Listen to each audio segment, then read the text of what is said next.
So what were you watching for in Attorney General Jeff Sessions' testimony yesterday in front of the Senate Intelligence Committee?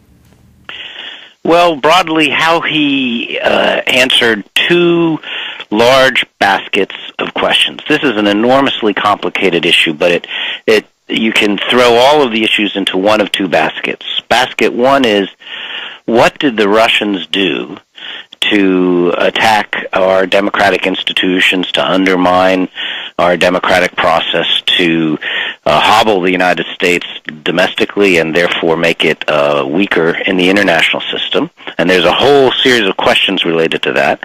And then there's the second basket of issues. What, if anything, did the Trump campaign do in collusion with that? And then, since winning the election, what, if anything, did the Trump administration do to block investigation of it? And that's that second basket of issues.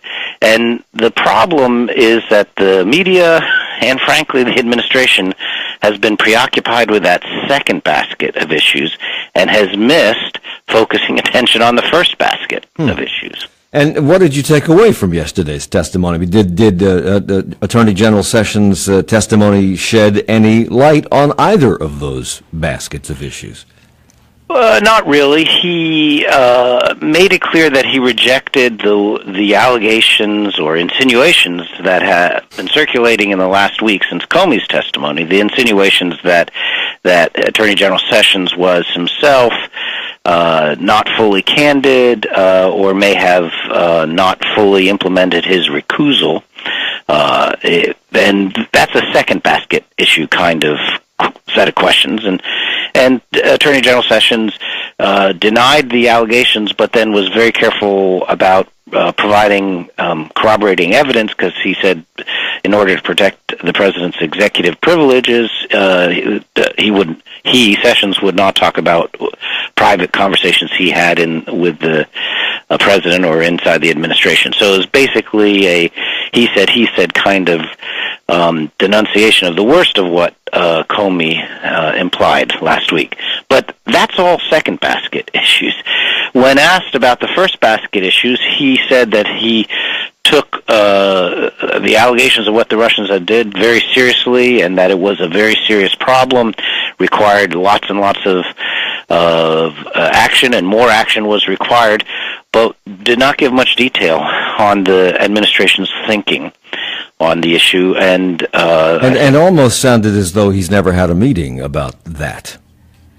Well, if there are meetings and strategies being developed, they are not leaking into the public record, so we don't know about them. I want to talk to you about your personal opinion about what you're hearing out of Washington and what you're hearing out of the administration about the president's handling of this, or about anything else surrounding this, because you were a former security advisor to President George W. Bush.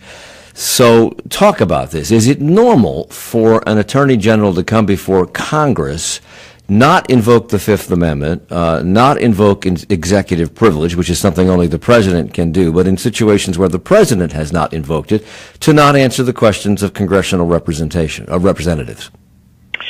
Well, it's not unusual for administrations to make sweeping claims of executive privilege. So that part but they haven't.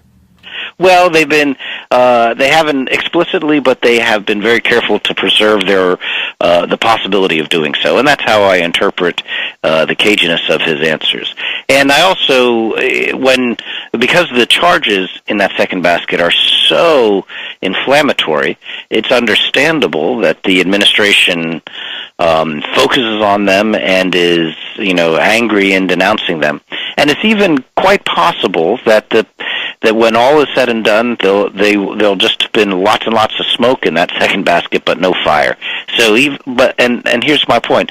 Let's concede that the administration, for the sake of argument, let's concede that President Trump is right, that there's no collusion in the campaign, and that he did not obstruct justice in firing Comey or in any of the handling of the issue since. But that still leaves the first basket. And so there's still a very important public policy question. What is the administration doing, if anything, about that larger issue of Russian attacks on the United States. And I think if we spent less time focusing on the most inflammatory charges of collusion, we might have some pretty tough questions for the administration that they would have trouble answering. Because, as I said, if they are working on that part of the issue, it hasn't leaked into the public yet. So as a former security advisor to President Bush, George W. Bush, how would you characterize the possibility that the Russians tried to hack our election system and any possible connection by members of the Trump campaign to that attempt? Well, see, you just mixed the two baskets. We'll take them basket by basket. Yeah, what I would say is the first basket of issue represents one of the most serious threats facing the United States today, on the level of the North Korean nuclear threat, on the level of the ISIS terrorist threat, on the level of the Iranian nuclear ambitions and regional mischief threat. On that same level is Russian action directed to undermining American public's confidence in its democratic institutions. That's a big threat, and any president, any administration should take it very seriously. And the evidence that the Russians have been doing that is pretty overwhelming. In fact, it's a consensus position of all of the intelligence community that happened. Right. So that's a big job that should preoccupy the administration. Can you think of anything comparable to this attempt by Russia to hack our election system and possibly other parts of our government or infrastructure? Can you think of anything comparable to that in recent history? Not in recent history. And, of course, in order to do that, the Russians took tactics that they used during the Cold War. And there was lots of efforts during the Cold War to manipulate and undermine U.S. Domestic politics in various ways. But they were limited in their effectiveness because the Internet didn't exist and the media environment was different. The Russians have shown that they have been able to master some of the new technologies and thus leverage those technologies to have much greater impact than they were able to have during the Cold War. Would they have necessarily needed the help of Americans to do what they have done? No. They did not. This story, this problem in the first basket, does not hinge on collusion with the Trump campaign.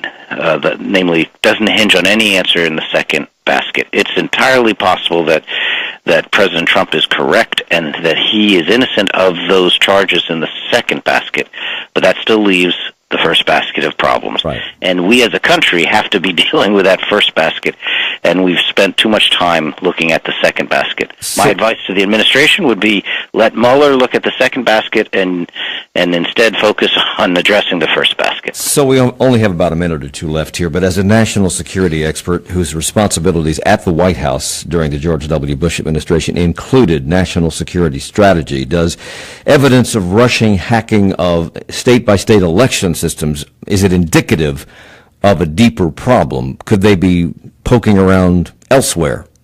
Yes, it's an indicative that the U.S. infrastructure, whether it's the political infrastructure of the election system or the energy infrastructure, our electrical grid, or even, our water supply, all of these things, if they're connected to the Internet in any way, then they're vulnerable to these kinds of attacks. And also characterized what we've been hearing in these congressional hearings, these leaks of classified and unclassified information to the media about what's going on behind the scenes in the administration. How detrimental is that to national security? That's a separate issue, and that is harmful. President Trump is right. It's hard to govern when the administration is leaking and when classified material is leaking into the public quite so readily. And so he's right to be concerned about those leaks. President Obama, President Bush before him, they were all concerned about these leaks, and they're not helpful for national security. Dr. Peter Feaver is professor of political science and public policy and a former White House security officer during the George W. Bush administration. He's at Duke University, and he's the director of Triangle Institute for Strategic Studies as well. Thank you for joining us. I appreciate it. Thank you for having me. Ed Charlotte Talks on WFAE.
Mid-Charlotte Talks on WFAE and WFHE. I'm Mike Collins. We're still following the story of the shooting in Alexandria, Virginia today of Louisiana Congressman Steve Scalise and 5 people at a baseball field in Alexandria. When more details about that become available, we will bring them to you. Later this summer, some of the best in professional golf tee up at Charlotte's Quail Hollow Country Club for the PGA Championship. But Charlotte is already a destination for disc golf, home to more than a dozen disc golf courses and hundreds of players. Well, we were curious about what is behind the growing popularity of a sport about which many people might be unfamiliar. And here to enlighten us are Andy Go and Jeremy Koling. Andy is a disc golf player and co-host of the Final Round Radio, of Final Round Radio. That's a disc golf podcast. I'm going to have trouble with this morning. That works. Okay, thanks for joining us. Jeremy Koling is a professional disc golf player and the 2016 U.S. Disc Golf Championship winner who will be competing next week at this time at the World Championship Games in Augusta, Georgia. Welcome to the both of you. Good to see you. Thanks for having us. Well, for those of people who are not familiar, and I'm one of them, with disc golf, I mean, I was out there, it's out there in the periphery of my consciousness. Describe it. What exactly is it? Andy. Well, Mike, disc golf is exactly like regular golf, or ball golf as we like to call it. It's the same game, the same sort of goals. You're trying to shoot under par or as close to that as possible. But instead of using balls and clubs, you're using discs and you're throwing them into baskets. Because it looks like a combination of frisbee and basketball, if you want to come right down to it. It is. It is. You could say that, but it really is just a different version of the game of golf. All the mental challenges are there, all the same sort of thought processes and trying to shave strokes down are there, and definitely that mental challenge that brings so many players back to the game of golf is also present in disc golf, which is what makes it so unique and so much fun to play. Is it more interesting to play than it is to watch, or vice versa? It's very interesting to do both. First of all, anybody can play disc golf. Truly, anybody who's listening to this, no matter how young they are, how old they are, male, female, doesn't matter. As long as you can get out to a course and throw a disc, it doesn't matter how far, then you can go play and have fun. So it's a lot of fun to play, but it's also a lot of fun to watch too. Sorry. No, sorry. Especially when you get up to the professional level, guys like Jeremy Koling here, who are some of the best players in the world, when you get to watch them do the things that they can do with these discs, it's almost superhuman. And we're really lucky here in Charlotte because we do get a lot of top players playing around here. Well, we're kind of the epicenter. We're going to talk about that in a second. Jeremy, you're a native Charlottean, is that right? Yeah, I was born in Charlotte, and I grew up in Chapel Hill and came back to Charlotte for high school, went to Myers Park High School. So when did this involvement with disc golf, because you're the national champion, when did it begin for you? It actually began after my sophomore year in college. I was going to Appalachian State, and I was playing club ultimate frisbee up there, and just was infatuated with the flight of a frisbee or a disc, and was playing catch constantly. I always had more frisbees in my bag than books, so I've always been interested in flight, and I came home from my sophomore year of college, and a couple of my high school buddies were going out to Renaissance Park on Tryon and Tyvola, and we just played my very first round of disc golf. And well, from a frisbee, I think everybody has thrown a frisbee in their life. Sure. So from a frisbee person's point of view, what was the difference that first game that you played? What was the difference? The difference for me was that I had always grown up aspiring to be a professional athlete, but in team sports. First it was soccer, then it was basketball.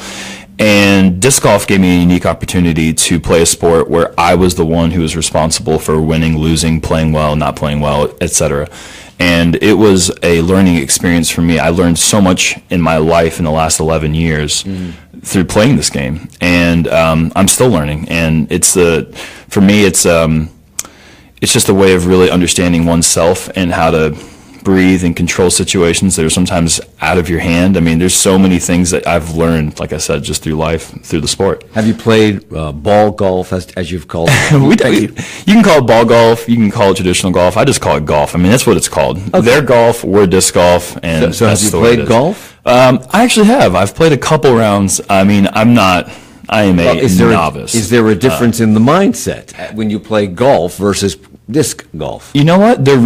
I'm sure there is some. I haven't really jumped into golf enough to really understand exactly what's going through your mind. But yeah, it is all muscle memory. It's recreating strokes or throws that you've done a million times before, and that's between the 6 inches between your ears. So this sport is exploding nationally, evidently, and I understand we're one of the best, if not the best city to be in to play this sport, and we'll talk about why. But why first? What is leading the explosion of popularity and interest in this sport nationwide? What's happening there, Andy? Well, I think it's people looking for something new, something different, and something very accessible to be able to entertain themselves with. A lot of traditional golf courses are slowing down. They're not being built as quickly. They're not as profitable as they used to be. People don't have the expendable dollars that they once did to be able to spend on golf. So enter disc golf, which is generally free to play. Most of the courses are built in public parks, so you don't have to pay a greens fee to play them. You just have to have a couple of discs, which you can buy for anywhere from $6 to $20 brand new. Just go out to the park and have some fun with it. So it's really easy for anybody to play. Again, families can play, friends can play, and even organized tournaments can play. So there's a lot of different ways to get into it. I know that $6 to $20 is a lot cheaper than buying a set of clubs. It sure is. And the associated balls that go along with it, and the club bag, and the greens fees and things like that. But tell me what makes a piece of plastic that you can throw in the air worth $20. I'll take this one. You can spend between, like Andy was saying, $6 and $20 on a brand new disc, but you can also spend upwards of $2,000. There's a collector's market out there. Whoa! Yeah, it's pretty intense. If you get on any sort of online marketplace and you look up disc golf and you look at the highest priced items, they're up there. I guess the difference is the quality of the plastic. So you have baseline plastic, which after hitting trees or rocks or really just a little bit of wear and tear, the disc begins to chip, and it doesn't quite have the same stability over Is there time. an aerodynamic quality to these discs? Oh, absolutely. And do you use different discs for different moments on the course? Oh, absolutely. So there are a huge variety of discs in terms of the molds. You have drivers, mid-ranges, and putters, just like you would in golf. Our discs aren't quite the same size as your normal catch frisbee or beach frisbee that most people are accustomed to. They're about 60% of the size of a catch disc, but they weigh about the same. So they're much more dense, they're a lot more aerodynamic, and they're actually sharp. It's not something you want to play catch with.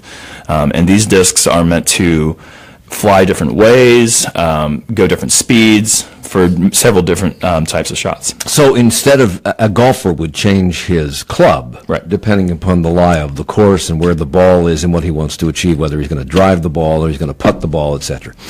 Or he's in a sand trap and he needs to hook it out. Sure.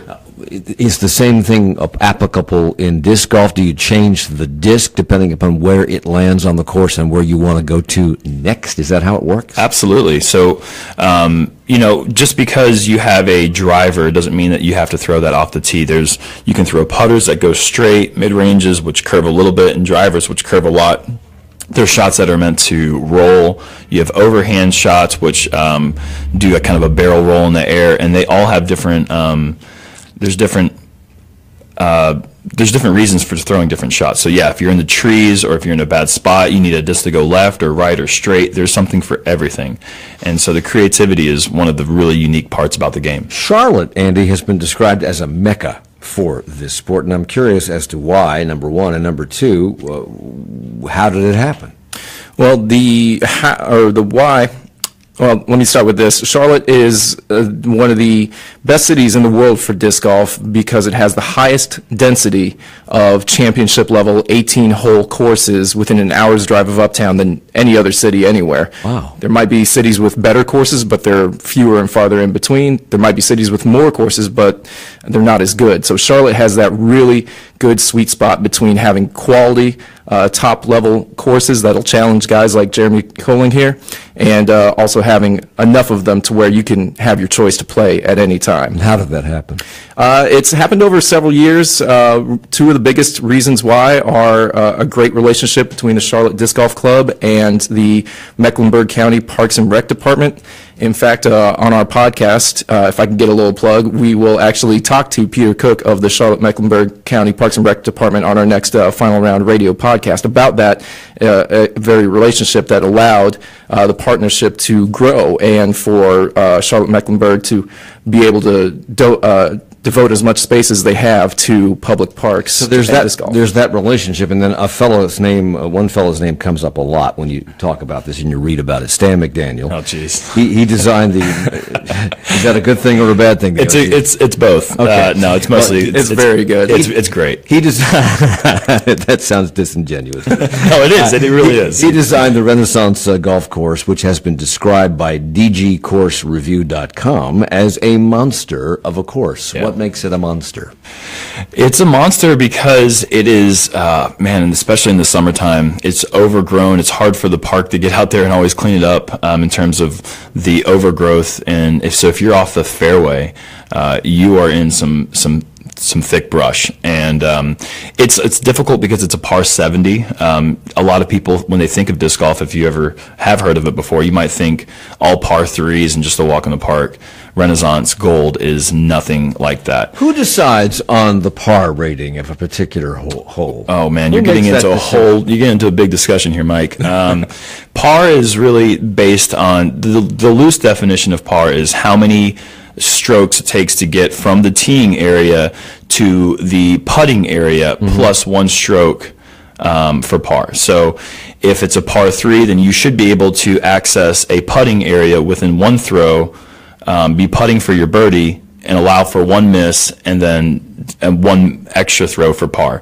So if it takes 2 quality throws to get to the pin, then that will be a par 4, and if it takes 3, it's a par 5. So who makes that decision? How is that arrived? The players, based on the skill, based on how you can access the shot. So, I mean, just like in golf, if they can reach the green in one, relatively, it's going to be a par 3 most of the time. Now, there's going to be some holes that the longest hitting golfers can reach the green in one, and they have a chance for eagle. And it's the same way for disc golf. Are there holes in one? Oh, there's in this sport way more hole-in-ones. And really? Yeah, you're asking a funny person here.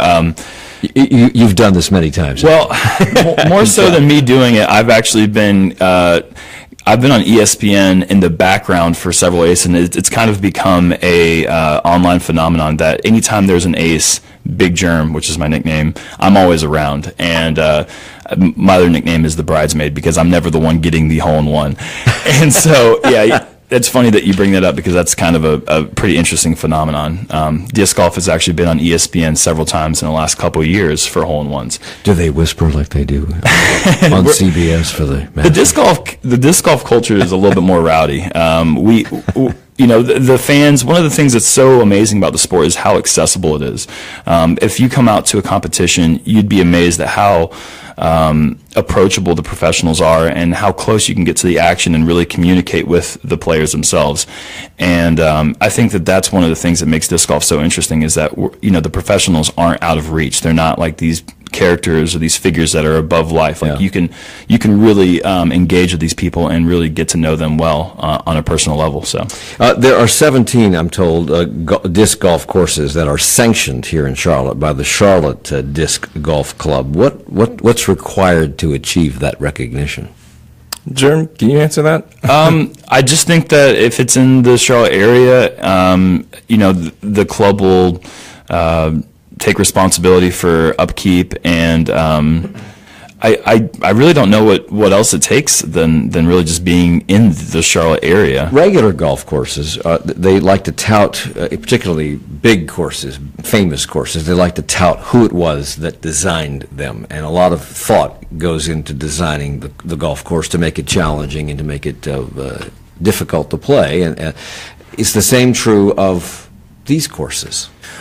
Absolutely, and that brings us back to the gentleman we were talking about earlier, Stan McDaniel, who is probably the most prolific course designer here in Charlotte. He has had a hand in designing just about every course here in the city. And going back to your point earlier, Mike, of why Charlotte got to be such a good city for disc golf is through the efforts, through the volunteer hours, the endless time spent, cutting down fairways and cleaning up different parts of the woods. That's really what's been able to propel Charlotte to be where it's at, is through the efforts of guys like Stan and others who have built this scene from scratch. And to go, is a disc golf player. He's also co-host of Final Round Radio podcast, and Jeremy Koling is a professional disc golf player, the winner of the U.S. Championship last year. We will continue our conversation in a moment at Charlotte Talks on WFAE.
It's Charlotte Talks on listener funded 90.7 WFAE and 90.3 WFHE. I'm Mike Collins. We're talking about disc golf in Charlotte. We are the mecca of disc golf in the country. For some reason, we have more sanctioned golf courses for that sport than just about anywhere. And we have with us today the U.S. disc golf champion from last year, Jerm Koling. He's a professional player. He's also here. He's with us, and as is Andy Go, who is also a disc golf player and host of Final Round Radio podcast. Both of them are involved in different podcasts for this sport. That is indicative, it seems to me, of interest. If there's more than one podcast about a topic, it has to be interesting to a significant amount of people. How many people does your podcast reach? Do you know, Andy?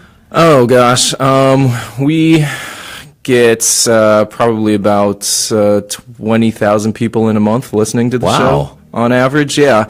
About 8 or 9% of that is international. That's the other thing, too, is that disc golf is huge internationally. There's a big following in, Sweden, Finland, Denmark, Japan, a lot of other places all around the world. And it's great to see that popularity continue to grow. And you, Jeremy, were involved, or you helped start a podcast called Two Pros and an Average Joe. Yep. How does what you do differ from what Andy does? Well, I think the Two Pros and the Average Joe podcast kind of covers a little bit more of what tour life is like. Mm-hmm. I live on the road. I'm very rarely back home in Charlotte, and on our podcast, myself, Paul Ulibarri from Mesa, Arizona, and Brady Hanna from Iowa, we get together occasionally and we just talk about what's going on the tour, and give people a little bit more of an insight of like what our day-to-day like activities are. And that podcast is just kind of a fun outlet for us to just kind of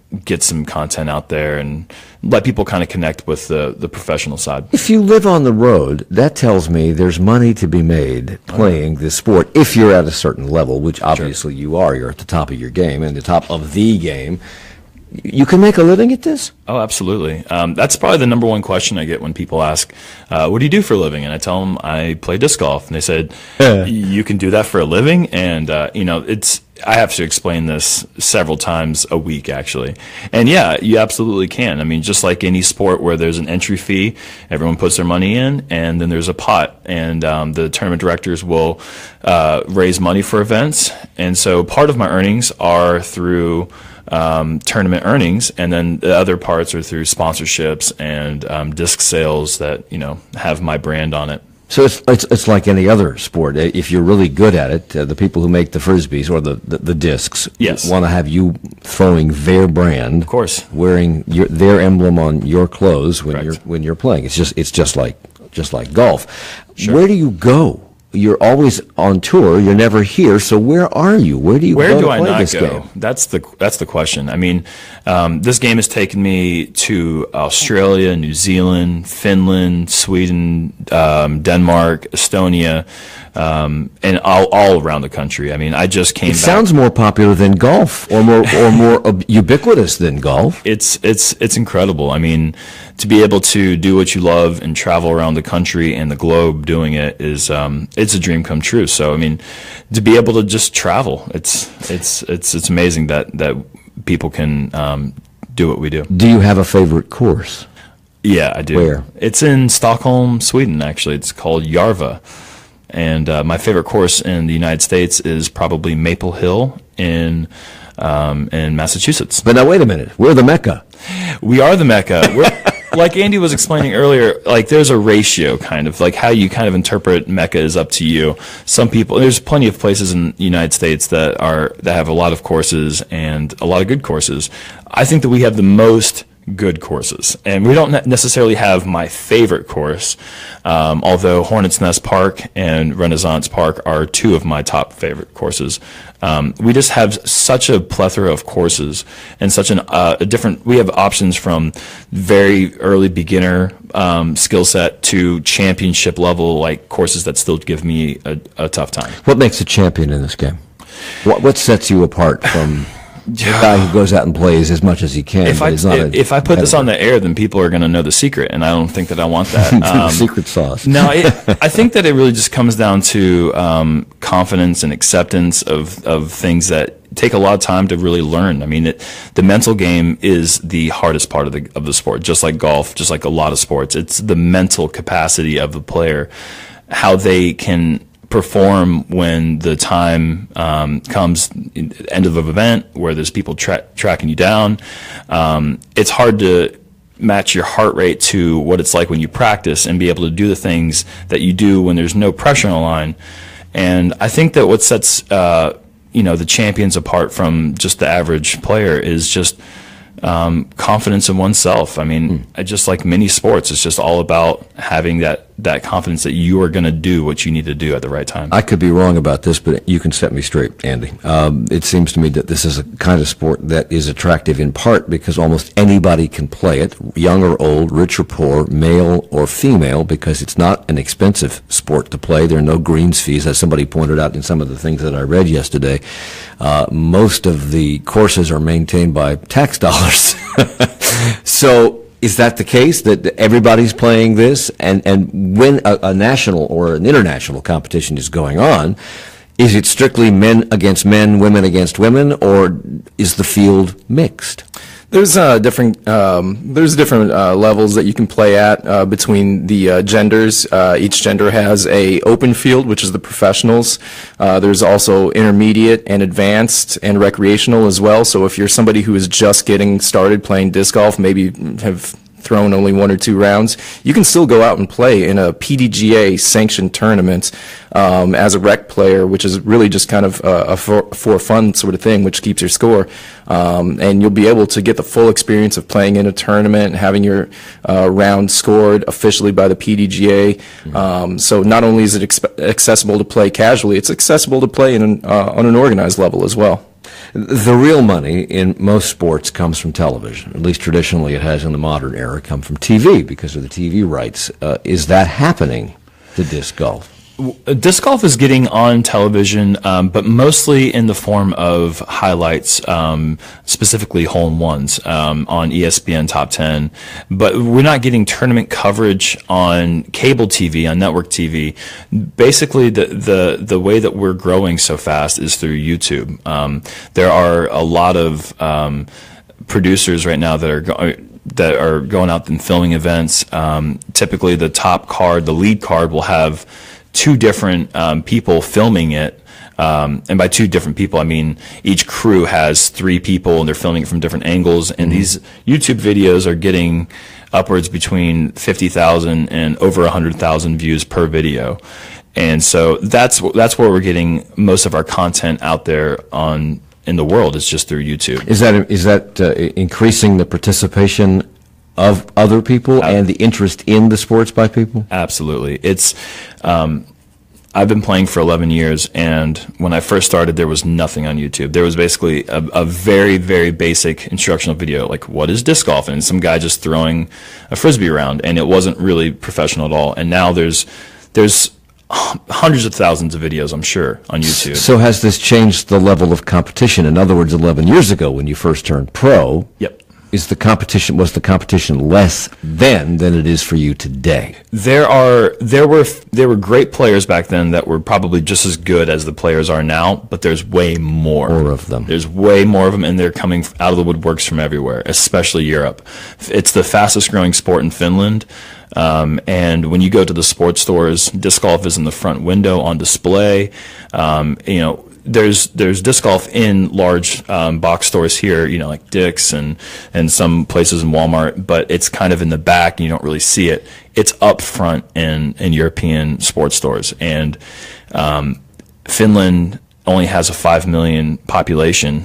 However, they have over 550 courses. And to put that in perspective, Charlotte, in the greater Charlotte area, we have like 3 million. Is that correct? Something around that? Like that. And we have like 14 to 18 courses like in this general area, and we're known as a mecca. So think about that population per course.